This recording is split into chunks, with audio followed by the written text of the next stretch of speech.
Hello, and thank you so much for joining us today. My name is Dulce Maria Diaz. I am one of the board of directors here at CAN TV, and we have two very special guests. Today we have Sophie and Pepe. Sophie and Pepe, thank you so much for joining us. Me? Yeah, it's good to see you. Good to see you too, Yeah, Pepe. it's a tradition. The festival comes with the springtime, or vice versa. The springtime brings along the festival. And we've been doing that for since the 10th festival. We've been in the springtime, except for last year. We were ready, prepared, and everything was going to happen. Did not happen. We had to postpone that, and we ended doing that in September virtually. We learned a lot, and then the conditions are still here, the ones that force us to move the festival to the fall. But we wanted to keep the tradition, make sure that the festival and the springtime, they are kind of married together. And so here we are. We are back April 8 to April 18. The reason being, we got something to share.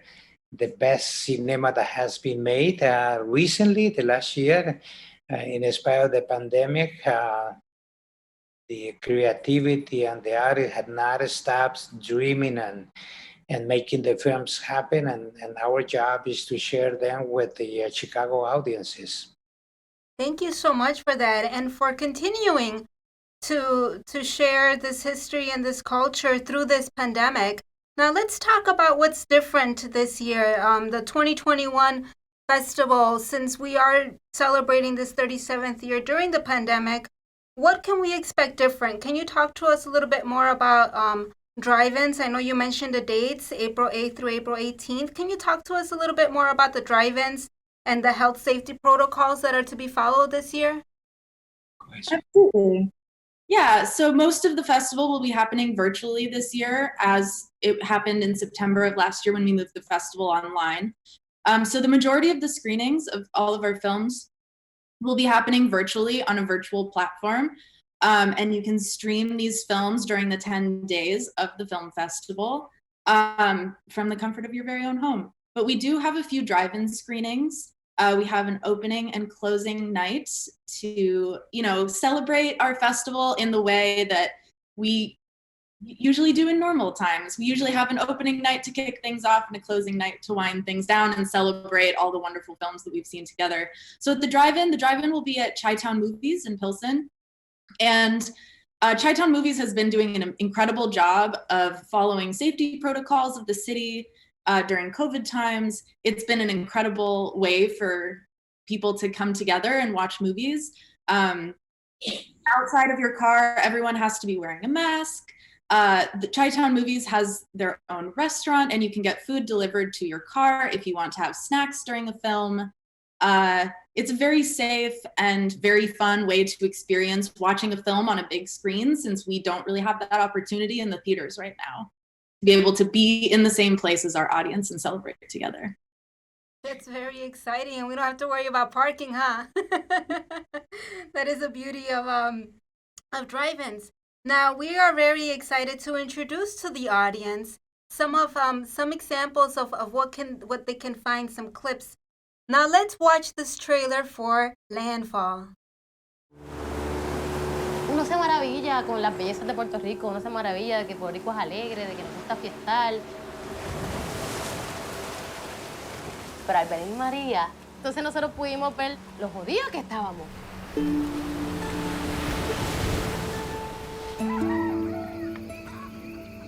El verdadero desastre vino después. Más de 5,000 personas fallecieron por la inacción precisamente del gobierno.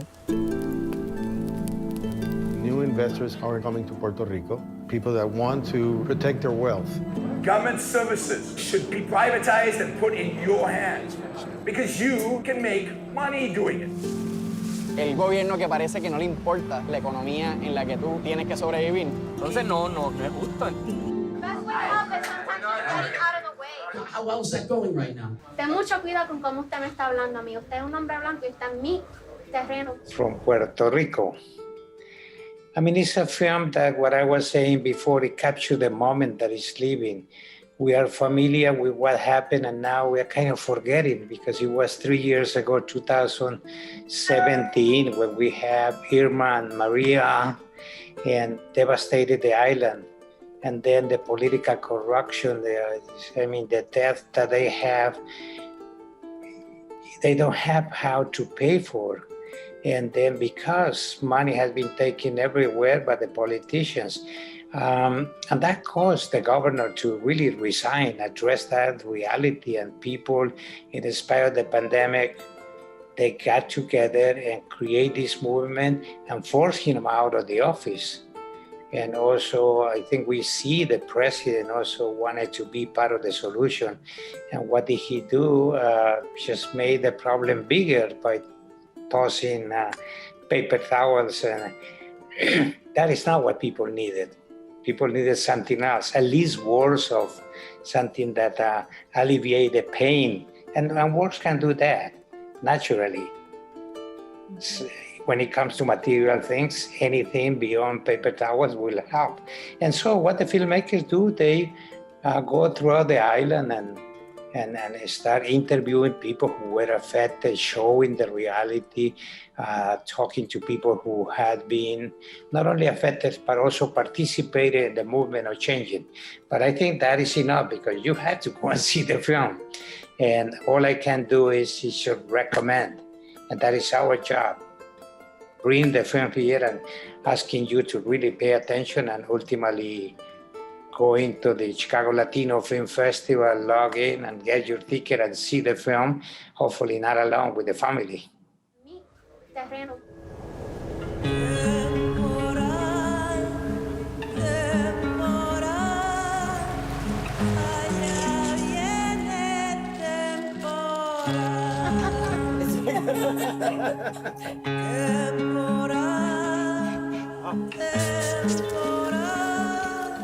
Común denominador es el bienestar común. Y a la gente sentirse vulnerable, pues ¿qué van a hacer?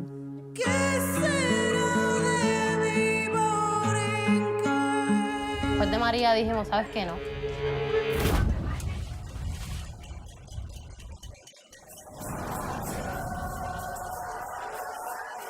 ¿Cómo soy yo para decirle a un joven no coja un adoquín cuando quizás se le murió su abuela por falta de esta gente? ¡Esto no se va a acabar! Este era el huracán que teníamos estacionado en el centro del pecho. ¿Es ahora o nunca? Yo quiero vivir esta isla como se supone que la podamos vivir. Nuestra.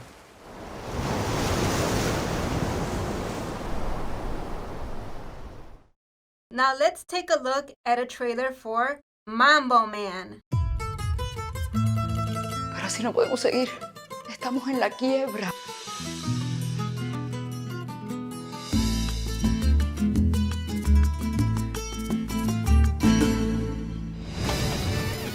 Dime, Sofía, que me tienes de nuevo.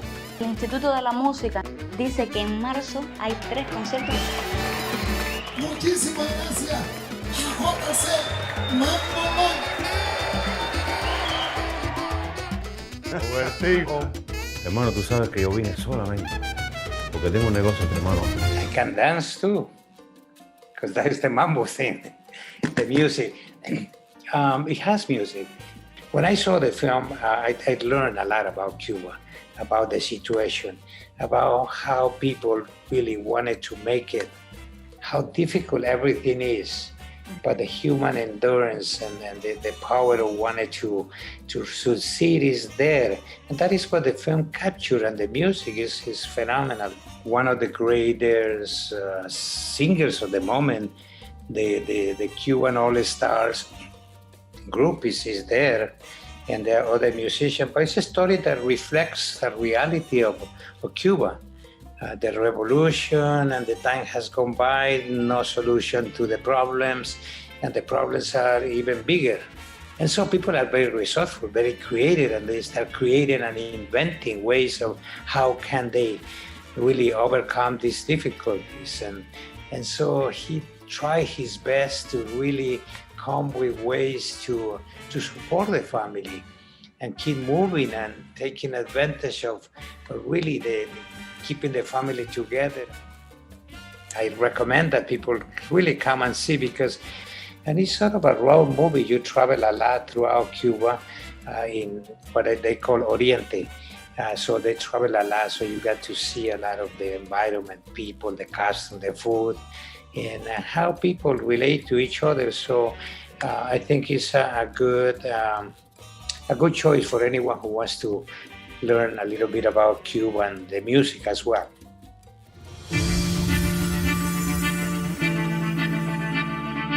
Estás tratando de conseguir $50,000. ¿De dónde los vas a sacar? Hermano, con todo respeto, pero a mí no me gusta mucho el negocio ese. Si este negocio te sale mal, vamos a tener que vender hasta la casa.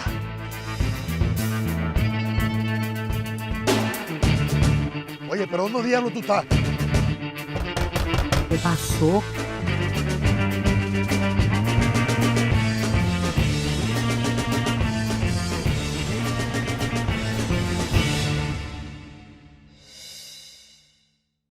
Now let's take a look at this feature film trailer for Negra.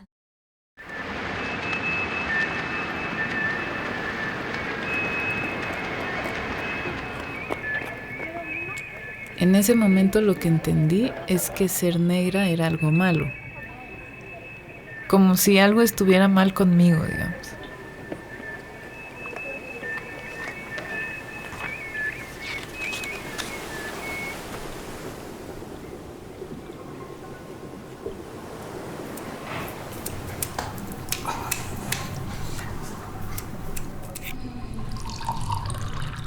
Los padres te dicen tú tienes que adelantar la raza. Entonces desde niño te van enseñando de qué color debe ser la persona que esté contigo.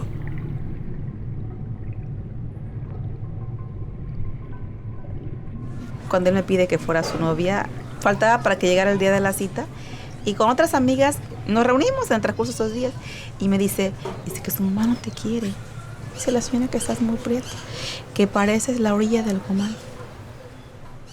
And Negra is a Mexican film.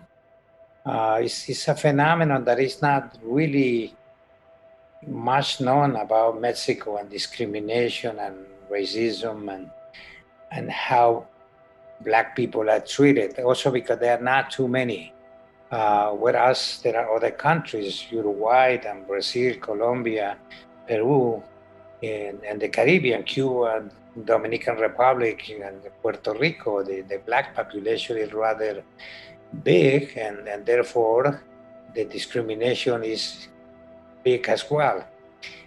He's a director who was first impacted by, she was a child when somebody called her negra, and she was only unaware that the color of her skin will make a difference.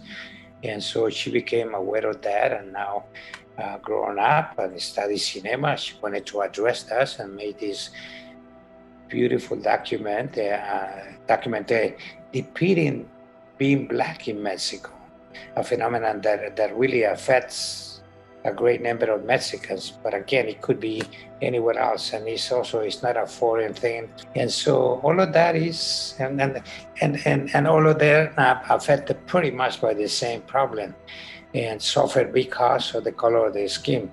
But it's a documentary that really you will learn a lot by watching it and become aware of the phenomenon.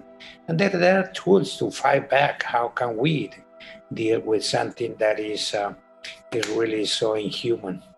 So it's another really great recommendation.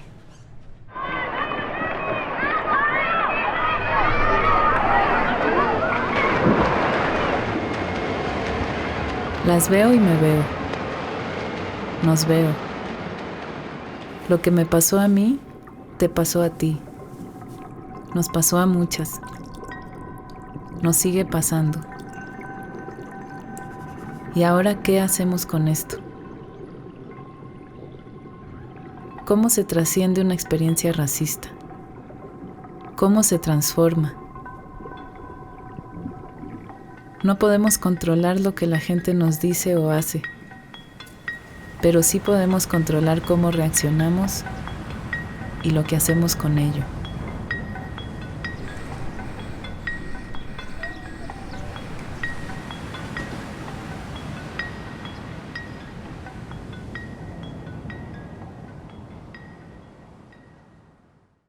And now, let's take a look and watch the short film trailer for We Are Small, Somos Pequeñas.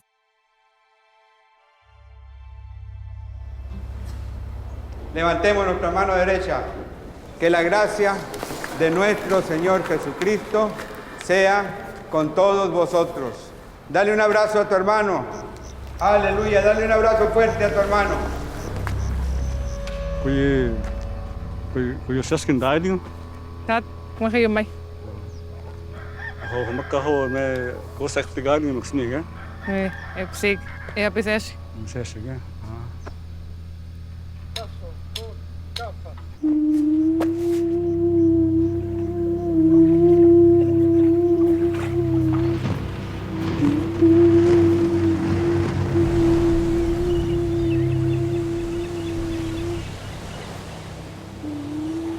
Kata miso gendakat. Kasi kaya tayo itong ma-mishkan tiyop kahay. Nakaship ka. Ella te ateque me te acepte que apa más cofia en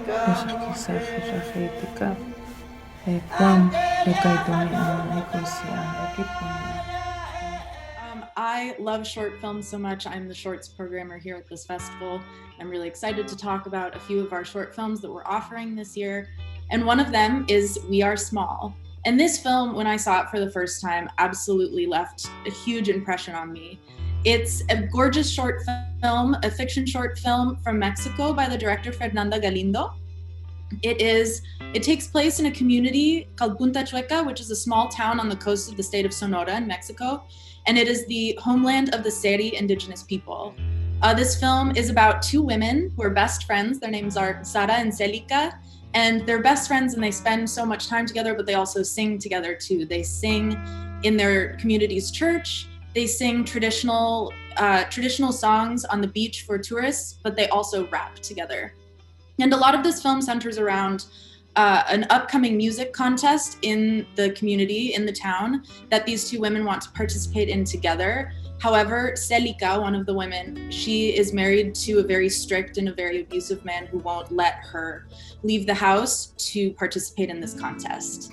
So I don't want to share too much about the film past that because I really want to encourage everyone to see it. However, I would love to give just like a tiny bit more background about this community and about the women in this film, because I think it really enriches the experience of watching it, knowing a little bit more about it. The woman who plays Sara in the film, her name is Sara Monroy, and she in real life is a Seri woman from Punta Chueca.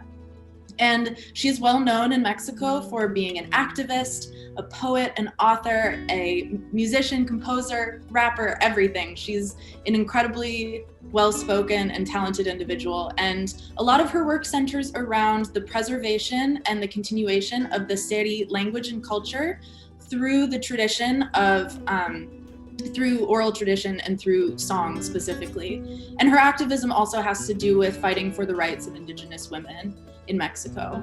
And one thing I love about this film is that Sara as a real person and Sara the character are so similar. This is a fiction film. However, Sara is playing a version of herself in a sense. And to me, that makes the film feel incredibly sincere, incredibly heartfelt, and it's something that feels incredibly special. So this film it speaks to the strength and the courage of Indigenous women and of women in general.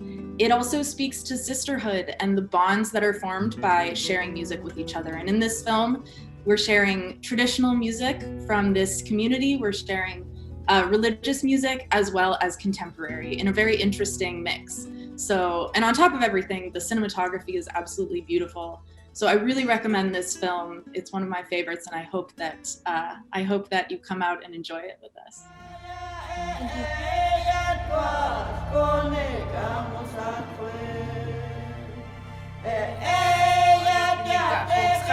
kwak eshkisajeshajeitika pe kwam ekosia ikaitomia ekiponia imushki muskosia.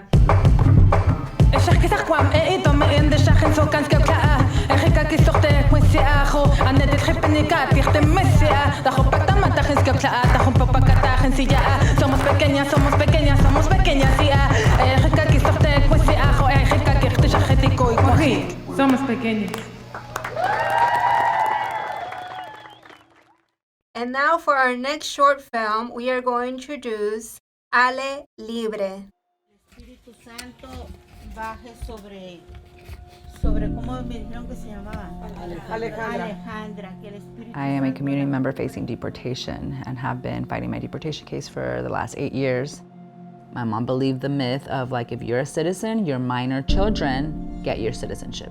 A lawyer should have mentioned to her, hey, you have a daughter also that was in here, you need to petition for her. Nobody did.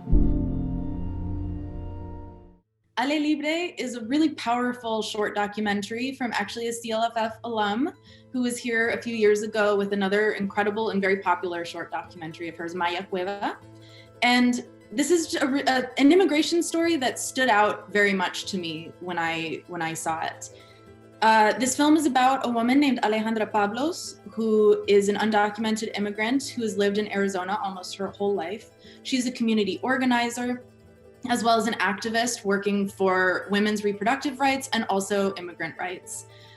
She was brought to the US from Mexico by her mother when she was just a baby. And although eventually her mother was naturalized as a US citizen, Alejandra was not, due to the fact that they were given some misinformation during her mother's naturalization process. So Alejandra remains undocumented. And from the years 2011 to 2013, Alejandra was detained in a for-profit detention center in Arizona for a minor crime, and this minor crime was used by ICE as grounds to deport her. So when this film was being shot, Alejandra had been fighting her deportation case for 8 years already. It's a truly incredible story about this woman's perseverance and about her activism, because she's not only fighting her own deportation case, but she's also fighting against ICE and the structures that exist in this country, in the United States, that criminalize, that incarcerate, and that deport immigrants. And this is, a hugely important story, but unfortunately not a unique one. But it's one that I'm so incredibly glad is being told, because this woman is such a dynamic and inspiring person. But one thing that really stuck out to me about her and about how she represents herself in this film is how sincere she is about her imperfections. She is a person, and we all make mistakes, and she admits to her mistakes, and she is proud and unapologetic about them. And she really shows this in this film, and as she defends herself and as she defends her community. So I really hope that you come out and see this film, because hearing Alejandra tell her own story is really worth your time. Why are you afraid to return to Mexico, Alejandra? If we don't win this asylum case, because I'm fighting for political asylum, because I do fear that the advocacy that I do, that the work that I do, if I do that in Mexico, I will be in danger. ¡Chinga la migra! ¡Chinga la migra! ¡Chinga la migra! ¡Chinga la migra!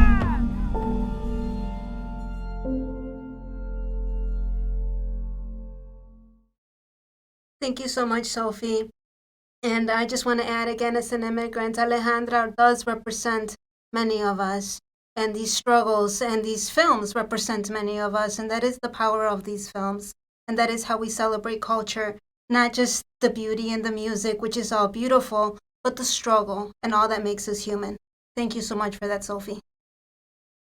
Thank you so much again, Pepe and Sophie, and all of you for joining us here at CAN TV. Again, we are celebrating the 37th Film Festival here, the Latino Film Festival here in Chicago. And this is running from April 8th through April 18th. And again, this is a virtual celebration, and there is also opportunity to join the drive-in.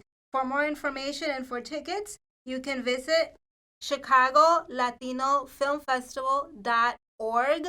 Again, that's Chicago Latino filmfestival.org. Thank you so much, and we look forward to seeing you at the theater. Thank you.